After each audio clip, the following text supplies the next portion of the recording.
estúdio Ronaldo Mansur, do PSOL. Ele é vice da chapa de Kleber Rosa. Ronaldo é natural de Alagoinhas. Na última eleição, em 2018, foi candidato a deputado federal pelo partido. Candidato, muito boa tarde. Lembrando que teremos 20 minutos nessa entrevista para darmos aí igualdade a todos os candidatos que participaram aqui da nossa série de entrevistas. A gente começa a contar o tempo a partir da primeira resposta. E, primeiramente, muito boa tarde, seja bem-vindo.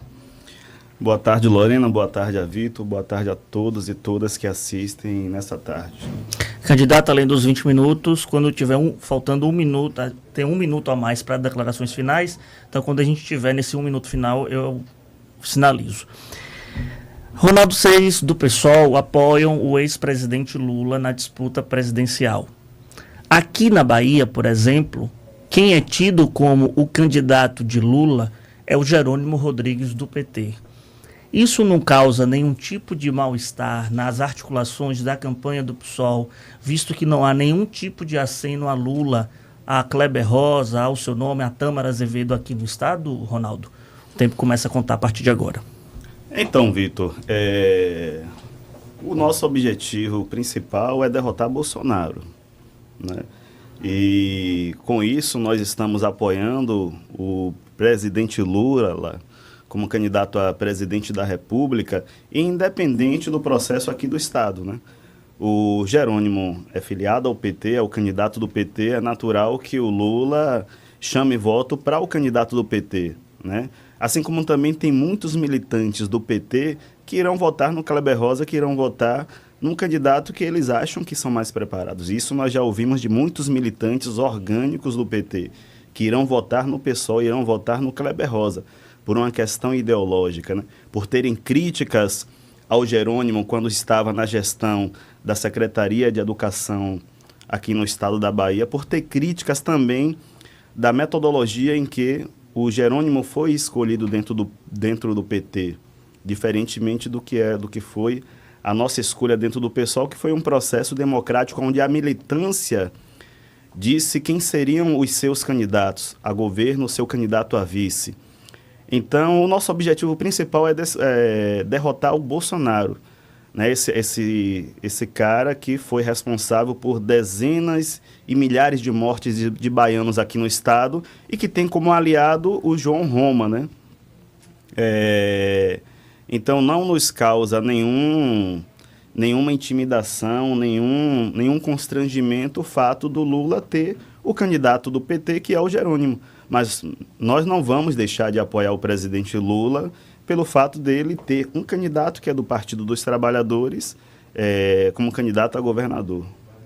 Candidato, sobre segurança pública, o candidato já apontou que a polícia militar no período petista deu continuidade à polícia carlista.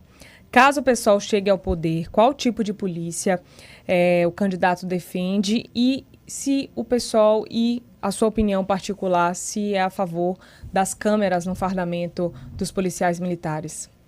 Então, primeiro nós temos que alterar o modelo de segurança pública que nós temos aí, que nós, há cerca de 32 anos, não deu certo. A cada ano a criminalidade aumenta, a cada ano os profissionais da segurança pública, seja ele policial civil, policial militar, eles são jogados a condições de trabalho muito desumanas, né? A gente não tem, apesar do comando da Polícia Militar, apesar do governo dizer que os policiais têm excelência no atendimento psicológico, isso é um pano de fumaça, uma cortina de fumaça, pois os profissionais, eles enfrentam a criminalidade no dia a dia e depois que saem dos seus trabalhos vão enfrentar o perigo na volta para as suas casas, né?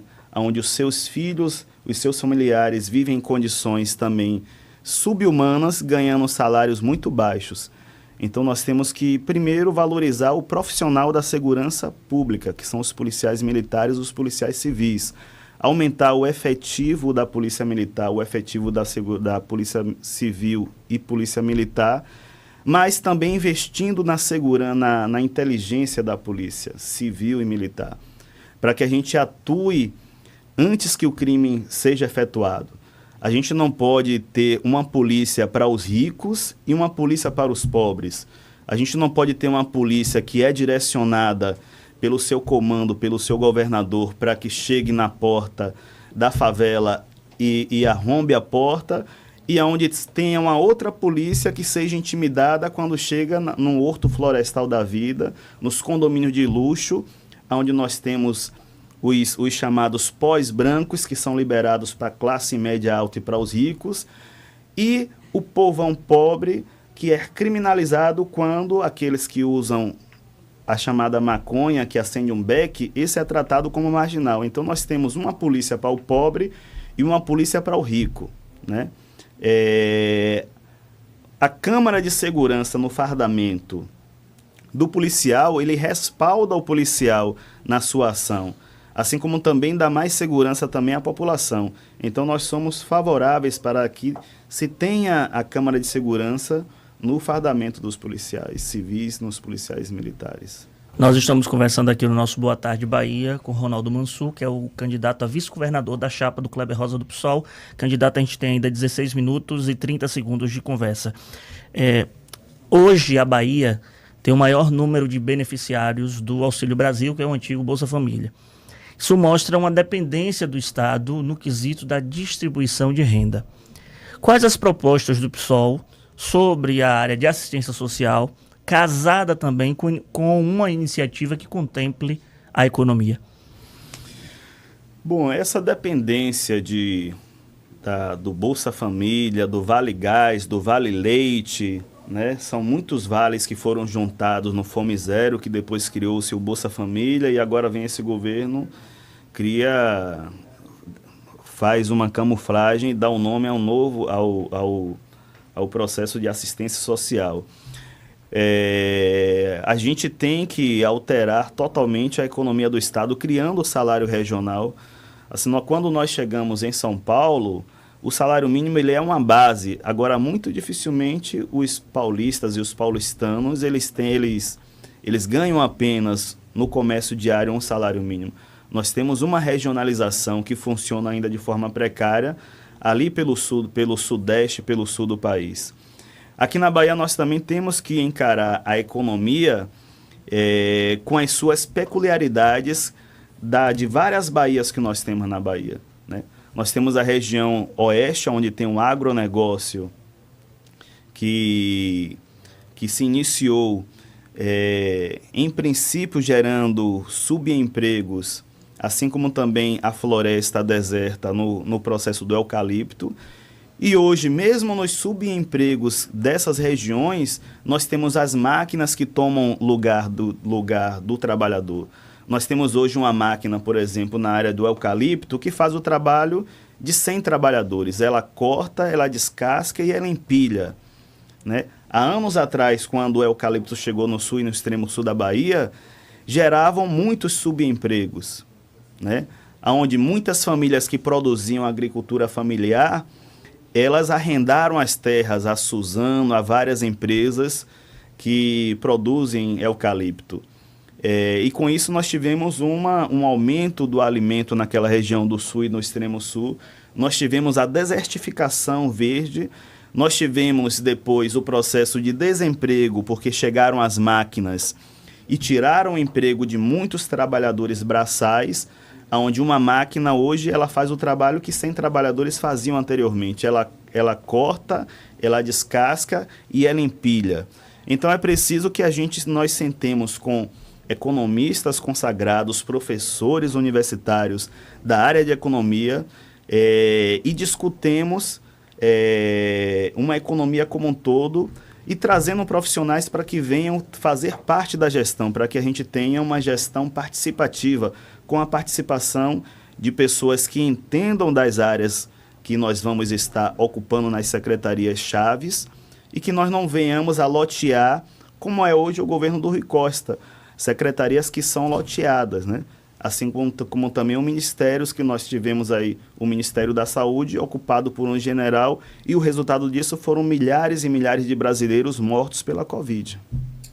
Estamos conversando ao vivo com Ronaldo Mansur, candidato a vice-governador na chapa do PSOL. Agora são 2h10, ao vivo na Rádio Band News FM, na TV e também no YouTube. Candidato, qual a avaliação do senhor da gestão de Bruno Reis como prefeito e também a avaliação de Rui Costa como governador? Bom, o Bruno Reis ele é uma continuidade do governo ACM Neto, um governo que se preocupa com obras, com concreto, e não se preocupa com o social. Hoje nós andamos aqui por Salvador e nós vemos que a cada dia aumenta o número de pessoas morando nas ruas de Salvador.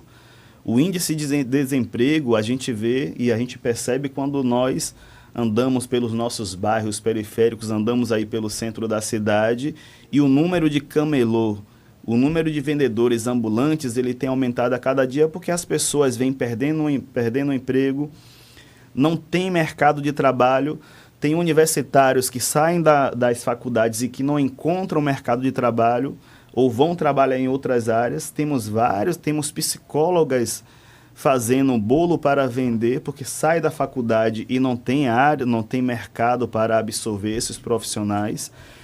E o governo Bruno Reis, assim como o governo do Rui Costa, eles têm a lógica de vamos disputar para ver quem faz mais viadutos, vamos ver quem faz mais encostas. E o governo Bruno Reis nada mais é do que uma repetição, uma continuidade do governo ACM Neto.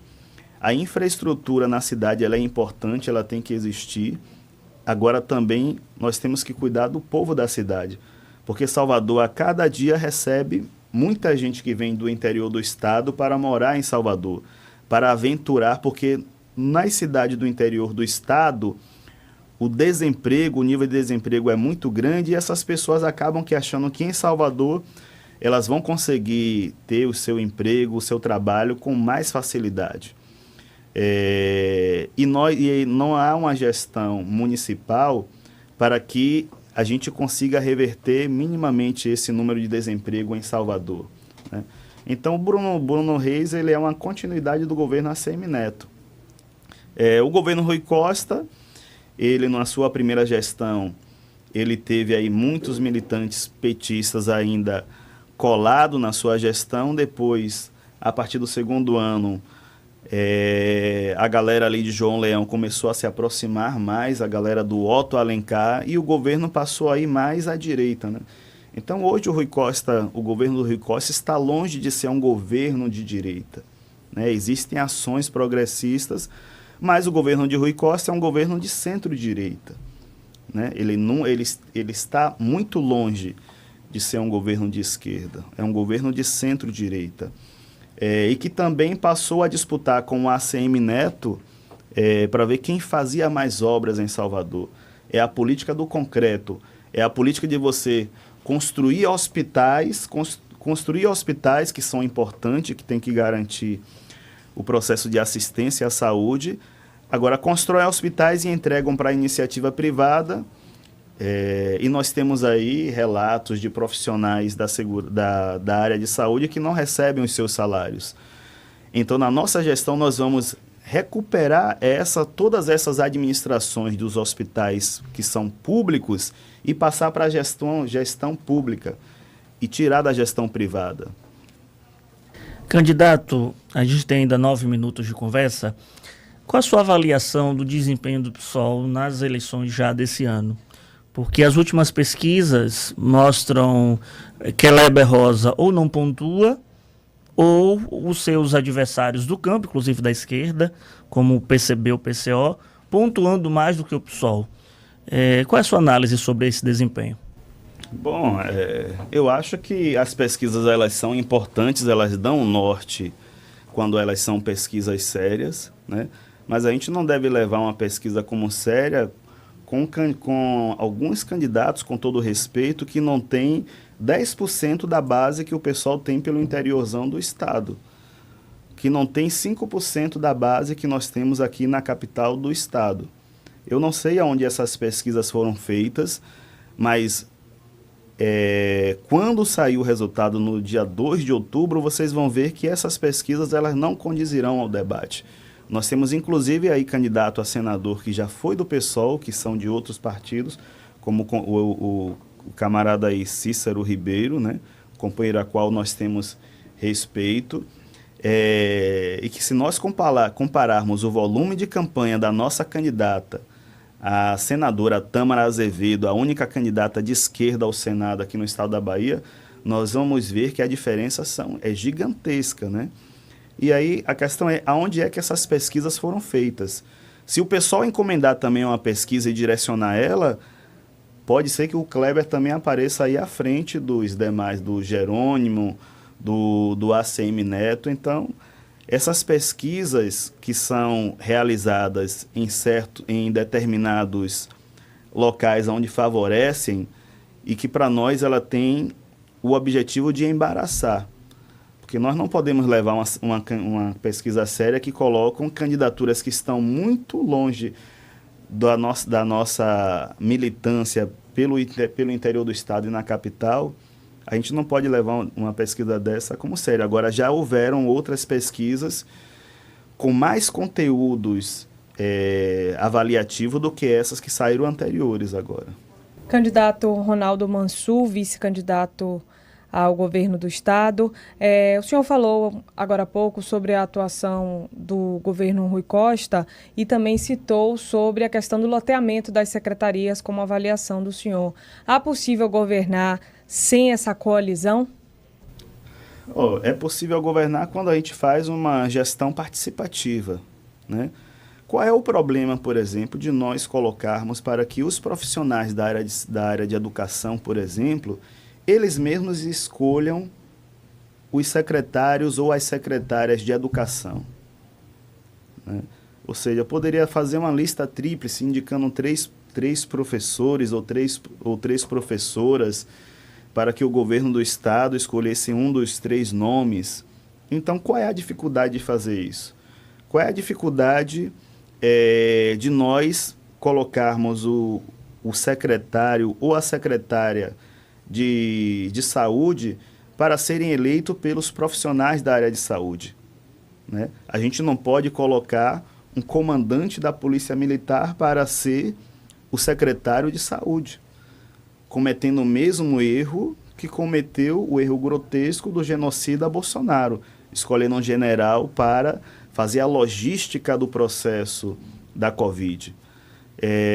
Então é possível sim governar, não fazendo as loteações das secretarias do governo do estado, e sim com uma gestão participativa onde secretarias muito importantes elas serão escolhidas pelos profissionais daquelas áreas. E aí nós teremos uma gestão participativa com assembleias populares, com o orçamento do estado, o povão dizendo aonde serão as áreas prioritárias de investimento, e aí nós trazemos a população para participar do governo do estado.